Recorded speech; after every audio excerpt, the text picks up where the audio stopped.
Hi, welcome to Gotta Ping. I'm Mei Ping, the founder of Gotta Ping. As a next-gen leadership coach, I help high-performing young executives and entrepreneurs like you to navigate complex people and problems with top-notch communication and leadership skills to create sustained success. In today's podcast, I want to talk about why people choose the wrong jobs. So I have been seeing a lot of requests and messages from people asking me to help them find a job. So normally I like to ask them what is their current career situation and what kind of jobs that they are looking for. And I would say that most of the time the answers that I get are very feeling based. And what I mean by feeling based is this, right? They know that they want to leave or they have been made redundant, which is really unfortunate, but they don't really know what they are looking for. So a lot of it is really a push factor where they feel really unhappy or there's just something just doesn't feel right. They couldn't get along with their colleagues and all tons of other reasons, right? However, they don't really know where they're heading to.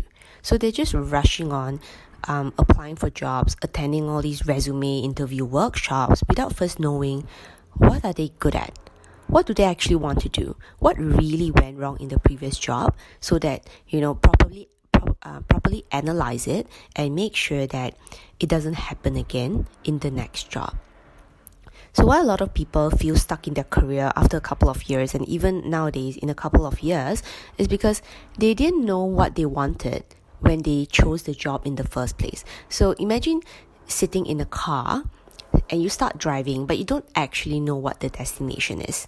At which point will you feel really frustrated? I'm sure it's pretty soon. Or, when your gas finishes and then you suddenly come to this realization of like, oh my God, what did I actually do? Right? And that's really what I've seen with a lot of people. And especially for those, who are just spamming their CVs all the time and just asking for help and like shouting around LinkedIn. That's really, really not a good approach, in my opinion. So normally when I work with my clients, I always ask them like, what is the end goal? Like, ideally, what kind of roles do they want? And then we'll kind of go about like how to actually choose the right one for you. So a lot of people, when they apply, number one, they don't really know what they're applying for, so they're just mass spamming any single job that they see, which is also a very bad strategy because your education, your background, skills and experiences may fit certain industries and certain roles a lot better than some other ones. So in order to increase your chances, it's really important to align background, skills and experiences and what you can bring to the table so that the hiring manager also understands that. And most people don't actually do that, which is really a shame. The other thing is around deciding if that is the right job to begin with, right? So how can you do that? There are many factors of like choosing a job. You can solely think about money, right? Monetary benefits, right? Dentists, how much they're paying you for your training and all those things. Some people really care about learning opportunities, so they want to join a company that allows them to grow and learn. And some people are quite keen on joining management programs. They're obviously not the easiest to apply for, but definitely possible. And some people want to go in specific industries, so they pick roles by industry just to kind of allow them the first foot in so that they can kind of navigate around. But regardless of whatever factors or criteria that you use to choose your next job or even your first job, the most important thing is that you must have some criteria. You must have them.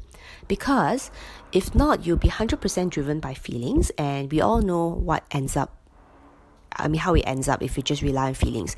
Some day you feel good, some days you feel bad, and you go up like a yo-yo relationship with your feelings all the time. And from what I've observed, right, as you guys know, I've been in senior leadership positions working with people from 43 countries. So I have really communicated and interacted with lots of people over the years.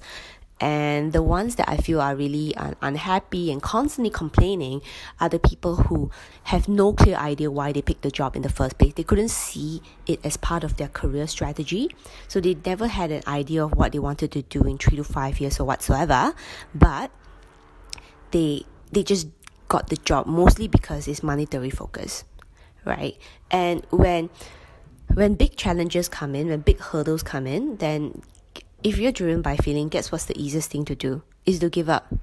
So then they end up complaining and like not knowing what to do, feel stuck, and then start complaining on social media, which is also a really, really bad idea. So what's the real solution to this? And the answer is really simple, but most people don't want to listen to a simple answer. We all want motivating words, but I'm here to share with you a very realistic answer. And the answer is have a career growth strategy. Where do you really want to be in 3 to 5 years, or where do you not want to be in 3 to 5 years? And how will your choices today help move you towards that direction? What do you really want? Because there can be many jobs that are right for many people, but they may not be right for you. So stop looking outside and complaining and comparing what other people are getting versus what you are getting. It's better to get into a right job that you really resonate with, really hits the criteria that you feel are important to you, rather than going into a popular favorite job that everyone's applying for, and then you go in, you can't do well because it doesn't align with your background, skills and experiences. Maybe your personality is not very natural for that job, right? You end up struggling and then you end up crashing and burning, which is also creates a big dent in your career. Right, so normally when I work with my clients, I really try to understand what is their background, skills and experiences, what do they like, what made them successful in their previous jobs, right? And how can we translate some of that into some of the new roles that they will be taking over. So self-reflection, self-awareness is a really powerful thing. But unfortunately, most people don't take it seriously. But I'd say that if you really care about your career, you really want to have a successful, sustainable career where you will always be sought after, these are some things that you really need to take note of, right? Self-awareness, self-reflection, improving your job skills. Oh, if you want to know a list, you can always go to my website, and I have a list of like 12 fundamental skills that you need to enhance. But other than that, you can always choose to have a professional presence online, right? Have a LinkedIn profile, make sure that you can be discoverable, make sure that the profile is as strong as you can. But these are all some basic tools. At the end of the day, it comes back to what kind of direction do you see yourself in? Because if you have no direction, then it is not going to be helpful anyway, because you'll be driving a car, but you don't really know where you're heading to. So if there's no destination, then how can you say that, okay, I've done well, I'm going to celebrate right now, and this is what I've achieved. So normally in my private talks and my private coaching sessions, I will normally cover these in a lot more detail. But I do hope that these are some pointers that you can really take to heart, where it can really help your career grow in the next few years, and more importantly, you'll avoid the feeling of being stuck, because that is really an uncomfortable feeling, right? I'm also opening up an idea to run workshops where I can share more of my perspectives and give some tips and insights on how to choose your first job or how to choose your next job. So if this sounds something interesting to you, do get connected with me on LinkedIn and join me on Telegram, where I normally share a lot more details. And I wish you all the best in your career. Always start with a direction, and you will never be lost. If you feel like other people are doing well, are better than you, stop comparing, stop looking at them, close down pause your social media so they can really focus on yourself. Because as cliche as it sounds, we are all unique, but we all bring different skills, natural tendencies, strengths to the table. So instead of wasting time rolling around social media, being jealous and feeling depressed and sad about what other people are doing, take that extra bit of time for self-reflection, So what you want to, what you can do, what you can learn about yourself, and that's really the most powerful thing that can really allow you to move on in years to come. So I wish you all the best, and if I can be of any help, you can always feel free to reach out. So till next time, cheers. Thank you for joining me today. If we have not yet connected, I look forward to connecting with you. You can find me on my website www.gottaping.com, on LinkedIn, as well as Facebook. The links to my profiles are in this episode's description box. I can't wait for you to join me in the next episode of my Gotta Ping podcast. Till next time, bye!